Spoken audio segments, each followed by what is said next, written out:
Coming to you from a state that doesn't have DraftKings, something that honestly should be illegal. It's the DNVR Bets Daily. Thankfully, we have boots in the ground in the greatest state in the union, Colorado, It's true. where you can use your DraftKings sportsbook app to bet on sports. Something I'm realizing is one of the great luxuries of my life.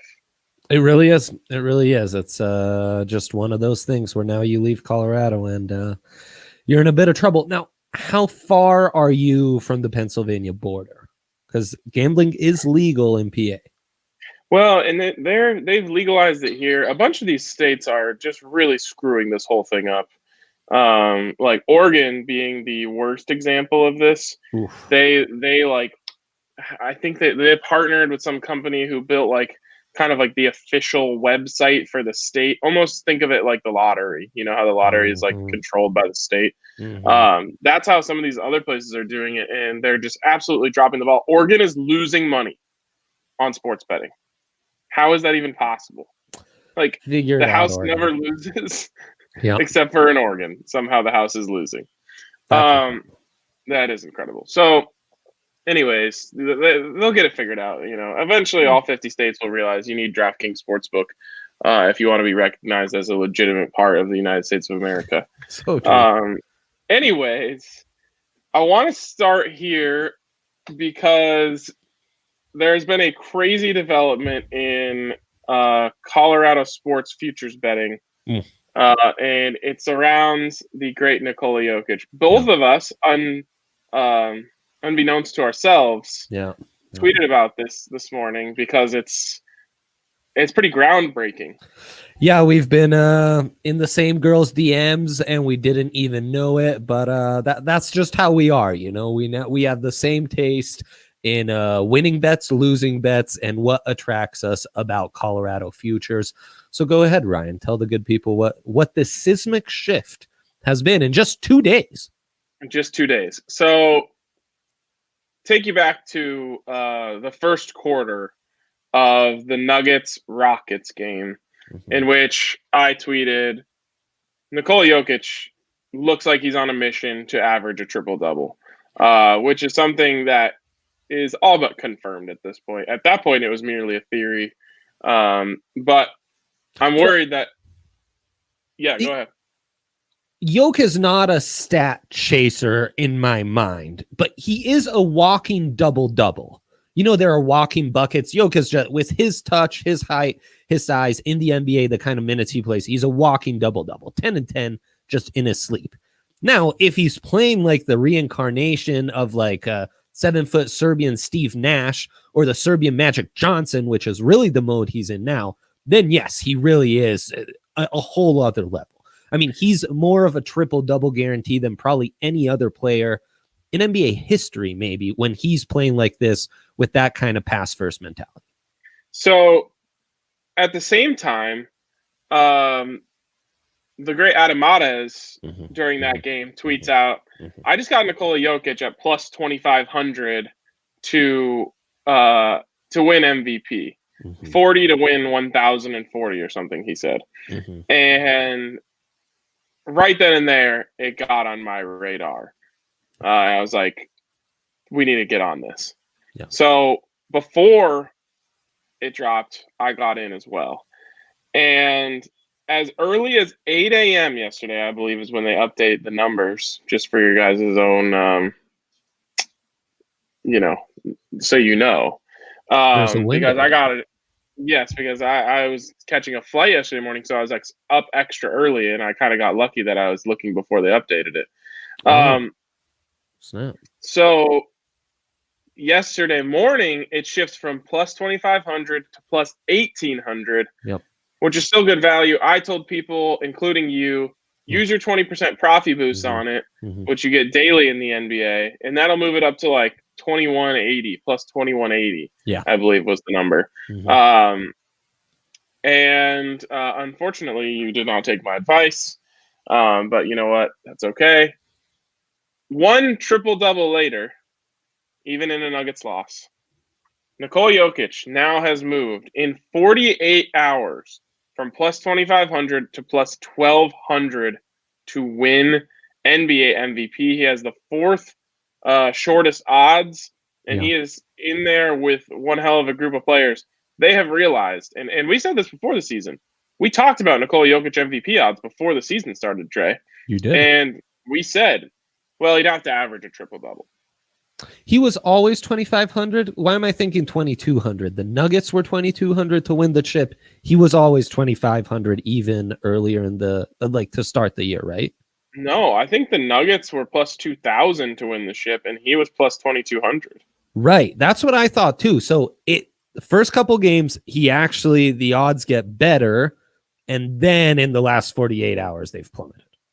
Yes, exactly. And this is a crazy shift. Like, for this big of a shift in the first 4 games of a season tells you DraftKings is very worried about this as a possibility. On a 1-3 team. Exactly. Which is where I was kind of playing possum, thinking, well, maybe I can get this back down because, yes, it's an individual award, but as we know, it matters a lot how your team is doing. Obviously, Vegas not concerned in the slightest of this early struggles from the Nuggets, who, were right there with I'm not even going to talk about it, the stupid Kings, and would be, 3-1 if not for that. But yeah, it's crazy. And I think, it's basically what you forecasted was there's a chance he just averages a triple-double and then he can't be denied, period. Yeah, quickly in the comments here, Nick Kendall says, odds the Pac-12 doesn't win another bowl game. Well, there only is one other team playing in a bowl game. It's Oregon. So pretty high. And so, yeah, and who are they playing again? Oh, Iowa State. Matt Campbell's fighting Cyclones. Brock Purdy, a legend in your Madden league, Ryan. Yes, Brock Purdy is a well-known name in the Madden league. So Vegas thinks they're a dog. They're a dog. So yeah, there's a good chance that Oregon doesn't, or that the Pac-12 doesn't win a bowl game. Period. Yep, exactly. Okay. So with the Jokic stuff, I guess the question is, Dre, would you still take it, or would you advise people to still take it? At this point, I'm just waiting for that bet. I'd need it in the plus 4,000s for Yoke to average a triple-double the entire season. At this point, I'm just waiting for that one. You're waiting for them to offer a prop? Yeah. Well, it would not be plus 4,000. No, it'd be probably shorter odds than this MVP, honestly. Yeah, I was going to say, it'll probably be like plus 600. He's averaging a triple-double. He's got the only thing that I worry about is rebounds, because it's just he doesn't enjoy rebounding. But rebounds find him. He doesn't have to find them. He's a walking double-double. The points or rebounds not even a concern. If he can keep this up assist-wise, forget it. It's kind of crazy. Durant, you were saying Durant is the only real concern. You're no longer scared of Doncic, and I'm not really scared of Giannis. This just isn't Giannis's year. He's not going to win back-to-backs. They've got Drew Holiday. They added help. They're not going to need to lean on him as heavily in the regular season. And in general, I expect the Bucks to kind of take a little bit of a step back. They've realized winning 70 games in the regular season means nothing. So I think they're playing more of the long game. I'm worried about KD just because it's a great narrative. Oh, incredible. And he is that good. So yeah, that's the big fear. Well, and in New York, that matters. Right, of course. Yeah, it really does matter. But if Jokic keeps doing this and the Nuggets get it together defensively, leading the league in assists while averaging a triple-double is just going to be insane. Yeah. Okay. Yeah. Let's start getting into this college football preview, as that is the headline of the show. There is a lot to look at here. Obviously, the next couple days, college football heaven. Mm-hmm. So where do you want to start, Dre? I think we got to start with the big one today. Florida taking on Oklahoma. Florida will be missing its two best playmakers on offense, Kadarius Toney and Kyle Pitts, but Kyle Trask will be there, which is huge. For one, I love the over in this one. 64.5. It's almost cheesy. It's so nice. I would have set this at like 70. And I think, there is some concern with Florida missing those playmakers, but the way they operate, the way Dan Mullen's got that offense going, I'm not too worried about it, even if Tooney and Pitts aren't there. So I kind of love the Gators and I love the over. I think it's Tony, but your point stands. Oh, maybe Kyle Pitts isn't playing though, since the Gators are now by 7. Let me get that. The Gators are 7-point underdogs, so I doubt that Kyle Pitts is playing. If he is, take the 7. Yeah, that's for sure. So, you said, did you mean Trask? Yeah. I think he's definitely playing. Jeez, man. And that's what really killed me about the Buffs yesterday was, all those last second. That's why it seemed like they had such a nice advantage over Texas, because they were missing all those guys. But no, I mean, it's not just Tony and Pitts. It's Trevon Grimes, their other leading wide receiver. But still, Oklahoma, they haven't impressed me much this year. They haven't, but Kyle Trask. I guess this is the ultimate test for Kyle Trask in terms of his NFL potential. Yeah. Because if he goes out there and balls without all those guys who everyone has kind of been attributing his success to, then he's going to really open some eyes. Yeah, and I mean, Oklahoma kind of playing with house money, even though they're the big favorites. They've got a young up-and-coming team. This was a down year, but I fully expect them to be back next year. And, usually these things work where you set up that momentum for next year with a nice marquee bowl win. And I think that's what Vegas is expecting here. But I'm happy to go the other way and say, no, I think if their quarterback has decided to put it all on the line and play in this game, I think the Gators are going to be up for this, and I think they'll play well. All right. To me, the answer to this comes down to, do you believe in Kyle Trask? In college, I certainly do. I really do. Yeah. All right. Another one no, that's tomorrow. Tomorrow you've got Mississippi State, Tulsa, Ball State, San Jose State. Yeah. I think San Jose State covers that easy. That's 9.5 for San Jose State. I like them a lot there. Yeah, and I'm seeing no opt-outs by them. Again, this feels almost cheesy because, I like that a lot. And then there's also Army, West Virginia. Are you interested in that? Yeah. I'm interested in the under. If Army controls the clock, I think the under could be real juicy there. All right. Let's move into New Year's Day then. And it starts with Georgia and Cincinnati, which this is Cincinnati can call themselves national champions if they win this one. Yeah. It's the old Coastal game. Yep. Coastal couldn't get it done. So only one more chance for a national champion. Man, so many directions to go in, similar to the game we just talked about, where motivations are going to be a big part of this. Cincy wants to play big. Georgia's missing all their best players. But Georgia, some of their best players like Monty Rice, Eric Stokes, those guys are opting out. But Georgia has been better once they made the change at quarterback with JT Daniels. They just didn't play many marquee games, so that's kind of gone unnoticed. But I don't know. I feel like we see this every year. There's the one good G5 team going against like a Big 12, a blue blood program that's like, well, this bowl really means nothing. We had higher aspirations, and they don't really show up. Plus, they have, they have a full squad as opposed to Georgia, and yet the Dogs are 6.5-point favorites. Cincinnati almost feels too easy, but I gotta go Cincy. I love that defense. I think they're well coached, and I think they can hang enough against the Dogs' worst unit, and then the Dogs are missing enough guys on defense to where they can cover him.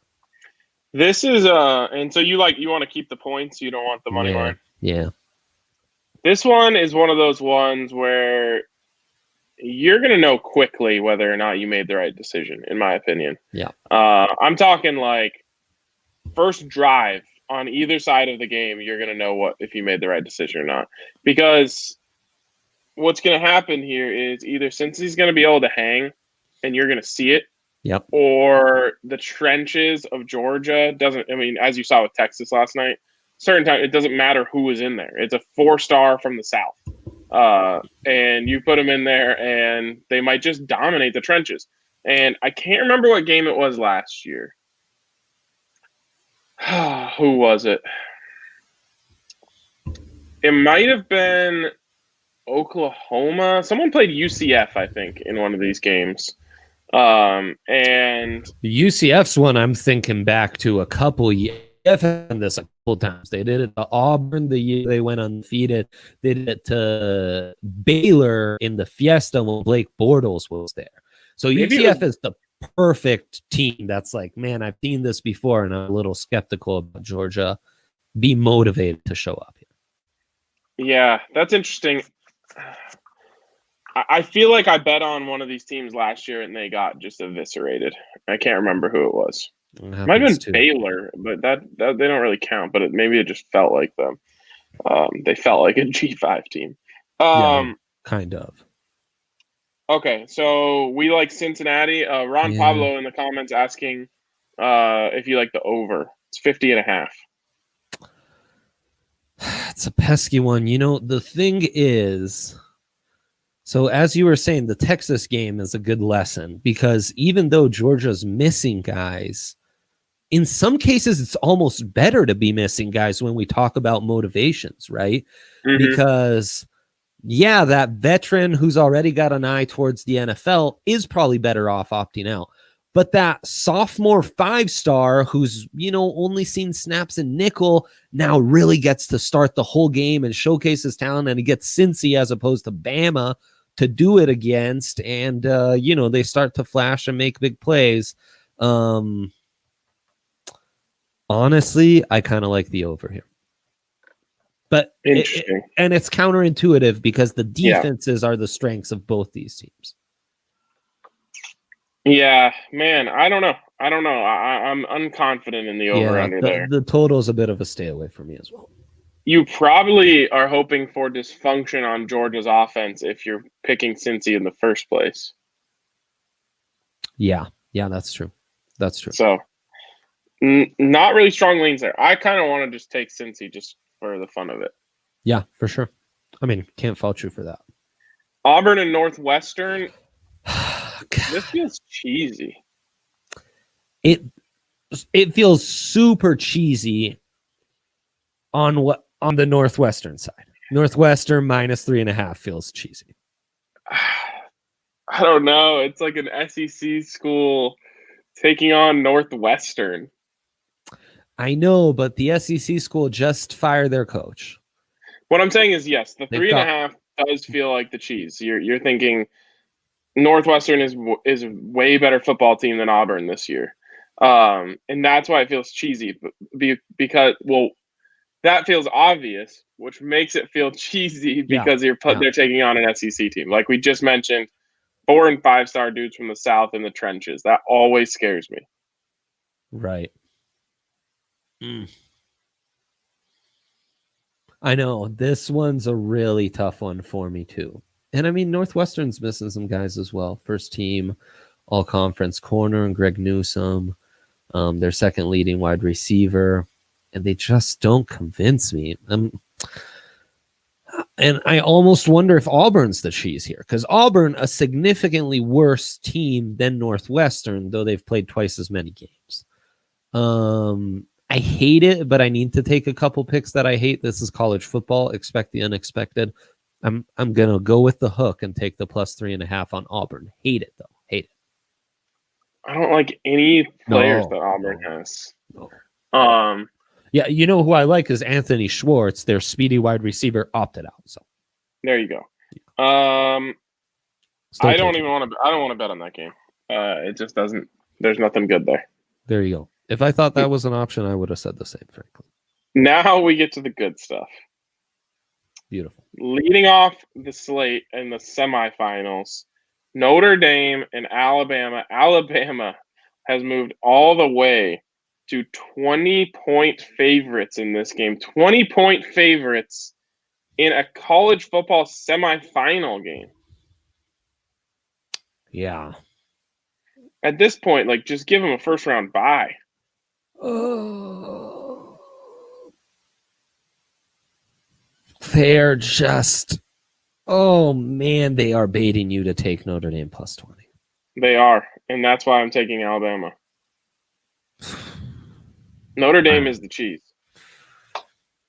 100%. 100%. I mean, it's a wheel of cheese you can see from miles away. Like, this is... And my stupid human brain loves the Irish. I think that defense is being underrated. I think Ian Book against a lesser Bama defense can make some plays and do some stuff. I think they can actually hold up against the in the trenches. But they're so cheesy. I have to go Alabama. And we see this every year. There's one national semifinal that's a blowout by midway through the second. And then there's one that's a close, fun game. And if I were to, as Vegas is telling us, this is the blowout, the next one will be the closer one. So here's the bet for you, because no one likes to lay 20 points in a big game like this. Yes. The bet is the first half, Alabama minus 10.5. That's a lock. That's my lock of the weekend. It's a lot, and it's also, I don't disapprove of it as your lock of the weekend. I just think they're going to get shredded. I think that Alabama is going to score whenever they want. So far, they've done that to everyone this season. It hasn't even mattered if they've missed arguably the best wide receiver in the country in Jalen Waddle. Also, we have a profit boost where if you place a $25 bet on an underdog on a bowl game today, you will get a $10 free bet in return. I would take the Gators since it has to be one of the games today. Yep. Easy breezy. Get your $10 free bet. Throw it on Jokic MVP. It's not a bad idea. Okay. Ohio State, Clemson. Ohio State and Clemson. I don't know why my app just refreshed and I lost my spot. Ohio State and Clemson is... No. Ohio State is fraudulent, in my opinion. It's so weird. All of these teams, except for Notre Dame, if this is the worst Ohio State, this is the worst Alabama, this is the worst Clemson defense I've seen in easily the last 4 years. But that's a super conservative estimate. It might be closer to like 8 years. So yeah, it's hard to gauge these programs really based on that. And I loved Ohio State coming into the year, but I agree. I mean, they're looking fraudulent. Justin Fields is really regressing significantly. I mean, their run game had to save them against Northwestern. Now, I wouldn't read too much again in that Northwestern game where, you're expected to blow them out and everything less is going to be criticized. But that said, I think Trevor Lawrence takes over here and Clemson covers the 7 pretty handily. I think so too. I really do. I just don't. I hope, honestly, that Justin Fields plays amazing and we get like an incredible duel of QB1 versus QB2. Even though I'm not convinced Justin Fields is QB2 right now, but if he plays that well, he will be QB2. Yeah. I feel pretty confident in that. I hope that happens. I really don't think it's going to. Justin Fields is just out of sorts, it seems like, when I watch him play right now. He's not confident. I don't know why. Yes. But he's going to have a hard time gaining confidence in this game. He's not pulling the trigger. He's not processing quickly enough. And you're right. It'll be nice to see these two former Georgia preps really battle it out.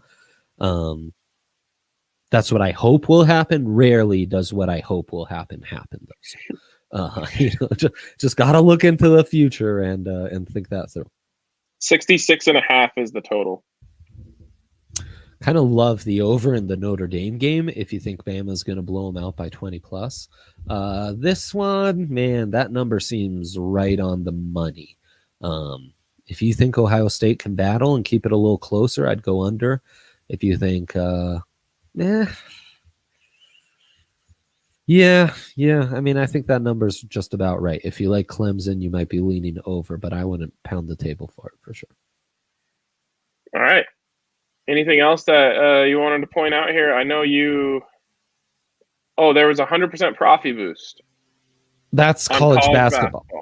Yeah, that's college basketball. Do we want to cover the January 2nd? Because that's still before we'll be back for our next show, right? Is it? Oh, because January 2nd is a weekend. Yeah, that's Saturday. Sure. So, what do we got on the 2nd? Oregon, Iowa State. You like the Ducks? With four, maybe. I think it might be a close game. I like that too. I don't get the love for Iowa State. I think talk about fraudulent.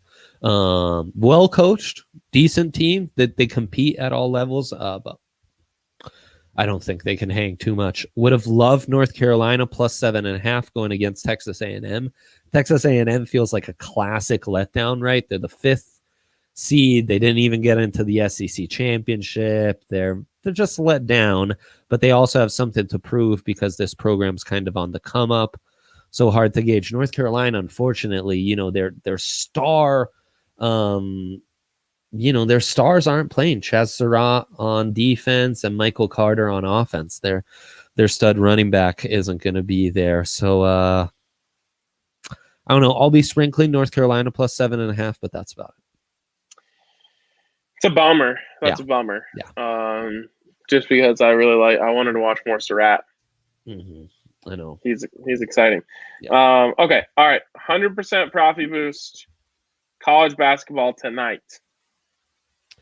College basketball, the only thing I won yesterday in a classic fade my own thoughts parlay of taking Clemson -1 over ranked FSU. And thanks to Justin Michael, Iowa -11. Ranked Northwestern +11 was so cheesy. I can't believe I considered them. Thank you to Justin for talking me off that ledge. Today, we really like in a matchup of undefeated SEC teams, put that Hundy Profi boost on Tennessee -4. Tennessee -4 is you with me? The first college basketball line I've seen all year that I loved. Oh boy. Well, I've been thinking of a new rule where if you sound overly confident about something, I just fade it. Fair enough. So Go ahead, put it on the other side. Damn it all, Ryan. I want to bet Tennessee now. I'm not saying I'm that confident in it. I'm just saying it's the first one I've seen all year that wasn't, the buffs or anything like that, where I was just like, oh, that's a good line. I'll say this. Missouri's undefeated. They're also ranked in the top 15, and they're at home. They're basically begging you to take the Tigers +4. We've seen Tennessee. They are a formidable squad. They're deep. They're athletic. They're really good defensive, and they've got some offensive skill to that team as well. Love the Vols here. Kind of underrated right now. In the SEC with Kentucky being so poor, Tennessee might be, head and shoulders above the rest. I think so too, but I'm not allowed to like things anymore around here, I guess. You are. I just don't want you to get crazy, okay? Don't get crazy, Ryan. All right, I'm not getting crazy. I just really like the line. All right, NFL? Right. We got to do the NFL. Let's do it quick, though. Yes. Guess the line. NFL Week 17 is not that is what I like to call bettor's hell. Lots of landmines to navigate. I definitely had to watch a couple playoff picture videos to get familiarized with everything that's at stake. Don't even all of a sudden everyone's going on IR. Yeah, right. Mason Rudolph's playing in kind of a key playoff game in the AFC. Right. The Browns just had to shut down their facility today because of COVID. God. Andre, this is a literal minefield. The bowl games we just previewed were like that too. That's why, if I had to tell you, if you could only bet on one thing this weekend, and this isn't breaking news, but just bet on the college football playoff. Like, you can be confident in everything that happens in those two semifinal games is in the best interest of winning the game. It's true. It's true. If there's one thing we can trust all this, it's Dabo Swinney and Nick Saban to have their teams prepared and kick some ass. You are correct about that, but there are really, truly like zero certainties. And I hate it, Ryan. I absolutely hate it. So let's start with Cleveland and Pittsburgh. Mason Rudolph starting at quarterback. Remember, this was what happened last year with Mason Rudolph starting, the helmet swing and all that. There's going to be some bad blood out there on that field. It's insane that they would start him. If you had to handicap this with Cleveland at home, what would you say this is at? Cleveland has no chance of covering the 10 here. None at all. They are the Cleveland Browns.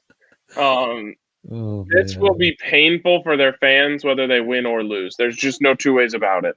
There's no chance in hell that the Cleveland Browns, with their season on the line, dealing with COVID-19, have an easy breezy win over the Pittsburgh Steelers. I'm sorry if I'm too confident, Andre.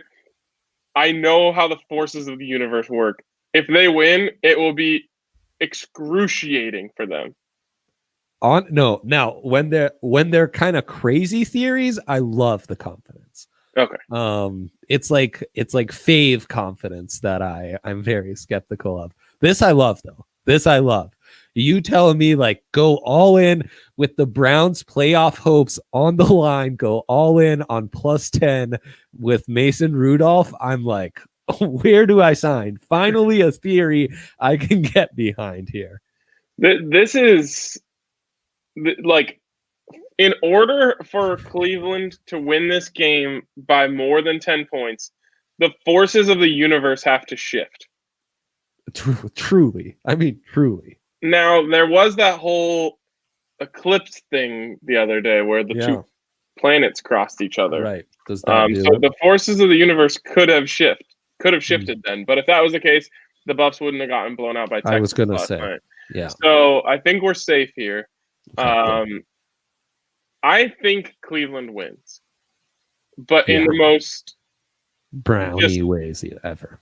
Painfully awful for their fans. Like, maybe they go down 14-0 because of like a Baker Mayfield pick 6. And I mean, Browns fans are just in a state of panic.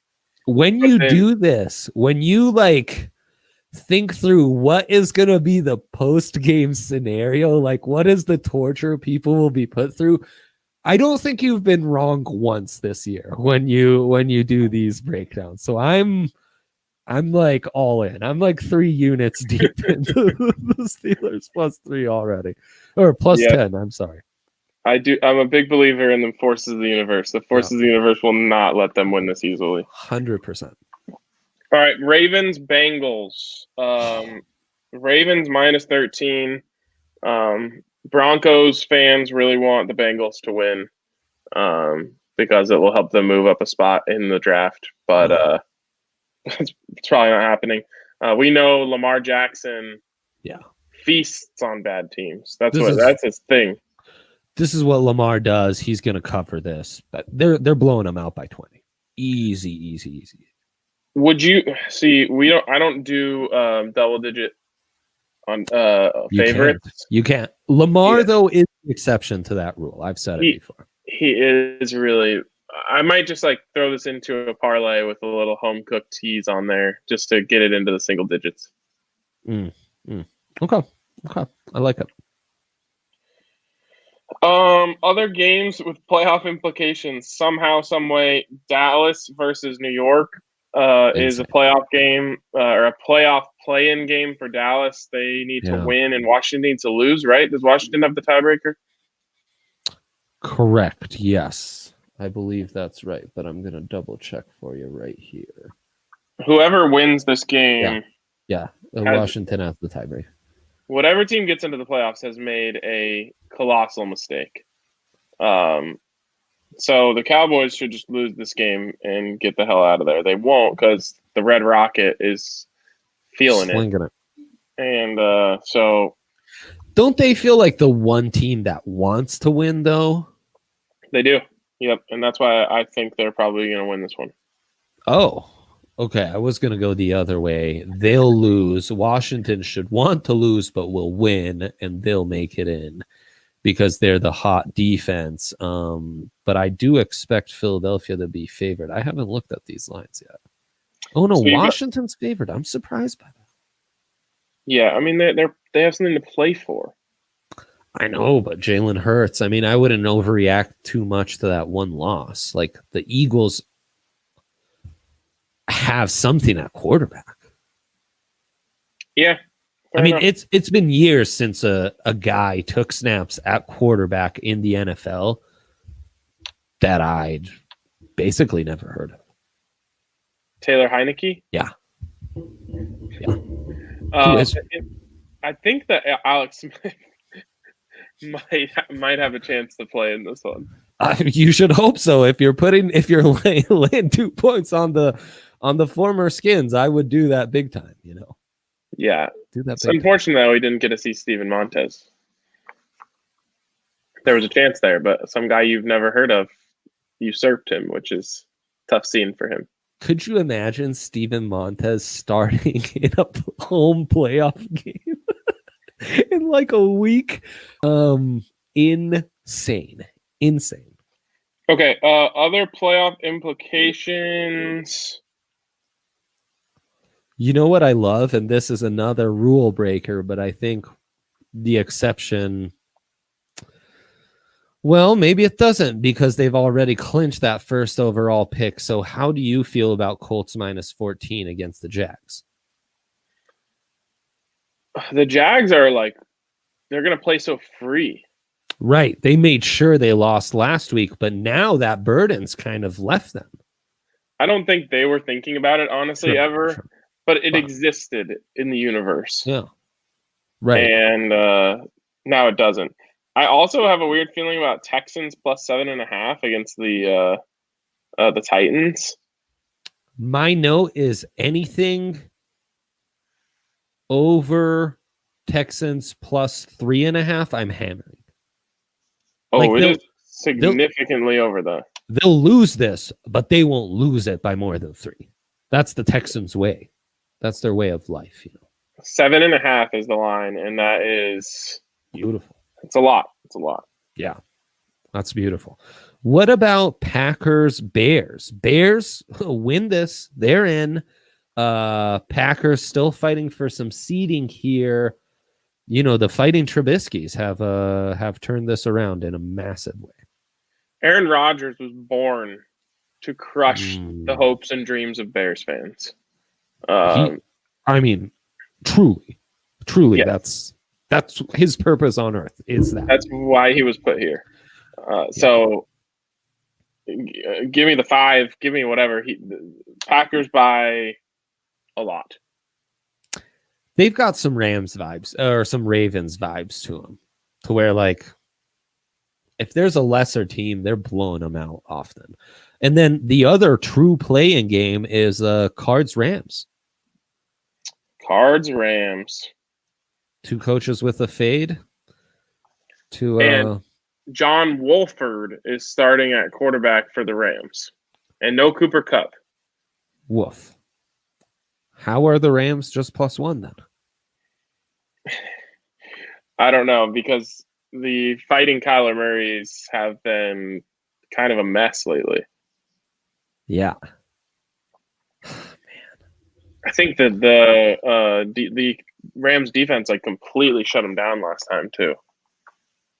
Yeah, but that's when Kyler was in a slump, right? And not running the ball because something was up, even though they weren't telling us. I like the Cards, but not that much, to be honest. I'm not super confident in it. Yeah, and I guess the Rams are playing for their playoff lives, so that's kind of the thinking here. Though, of course, if the Bears lose, they actually will get in just fine, no problem. How beautiful is this? Right, and Kyler is also banged up, as Austin just posted. Right. We haven't heard yet whether he's playing or not, so that's something to keep an eye on. That's why we don't have a total for this one.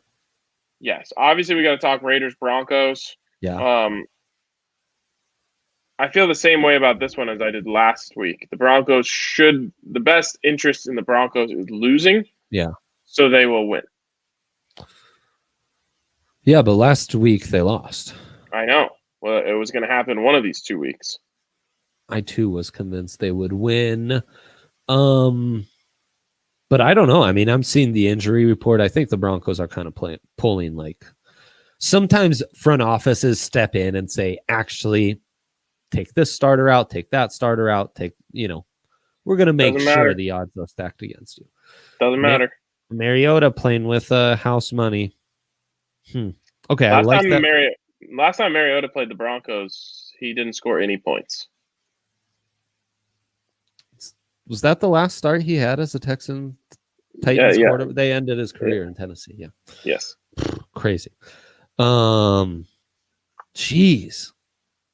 Well, I like that we disagree. I'll take the Raiders. You take the Broncos. That's fine. Dolphins, Buffalo. Another basically Buffalo still playing for that 2 seed, which they'll probably get if you really think the Brownies win. And then Miami is in this 5-team race for for those final 3-4 spots in the AFC.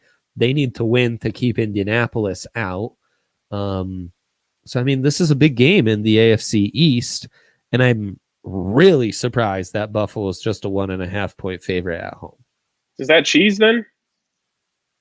Well, yeah, it is cheese, but is there are they sitting Josh Allen out? I know they're not. I mean, they haven't said anything about that yet, so they should be playing pretty hard to get that 2 seed. That's really important. Yeah. But then why is Vegas telling me that in a neutral field, the Dolphins would be a 1.5 point favorite over the Bills, who look amazing? And why, this is saying if this game was played in Miami on January 3rd, the Dolphins would be 4.5 point favorites. I'm to believe that? Unless I missed something this morning about Josh Allen not playing. I have not seen right. anything about it. I Googled it too. So, I mean, the Bills are the stinkiest cheese on the slate here. The question is, and they also haven't been playing the best football of anyone in the NFL right now. Incredible football. And the Dolphins have a full-blown quarterback controversy on their hand, essentially, that they brought upon themselves and have lost. All their best playmakers are kind of banged up and not really playing well. Dude, have you seen Josh Allen's stats? No, he's been insane. I've seen him play. His arm is maybe the livest arm in the NFL now. And that's saying something with how Mahomes and Aaron Rodgers are playing, which, by the way, what's he to win the MVP? He's not going to do it. He doesn't have enough time, I don't think. But plus 1,300? No, I mean, we're at the finish line. Now Rodgers is the favorite? That's crazy. Mahomes lost it. He's out of the race. Last 2 weeks, he lost it. Last 3 weeks, he hasn't been good. Yeah. Josh Allen, 43 total touchdowns to 9 interceptions. Yeah, it's pretty crazy. Absolutely insane. Okay. Anything else you wanted to touch on here on the NFL side of things? Obviously, we will have a tailgate before the game, so we'll be able to talk a little more in depth. Yeah, good thing for the tailgate, because that'll allow us to kind of brush up on any latest news. But I think there's some intriguing lines out there in the NFL, and I think you might want to jump on some of these sooner rather than later, because I think maybe Vegas is playing a little possum and thinking that Buffalo could rest some players. But I don't really expect that. I don't expect it either. I really think that they win that game convincingly. And I mean, having the 2 seed does matter. Having home field advantage over the Steelers, over the Titans, that does matter.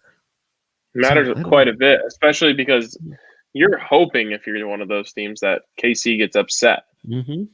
Before you get to the AFC Championship, exactly. Right, exactly. And you want to be able to host that. Yeah. So anyways, all right. Well, we will touch back with you guys on the tailgate to go over all the injuries or IR situations or anything like that.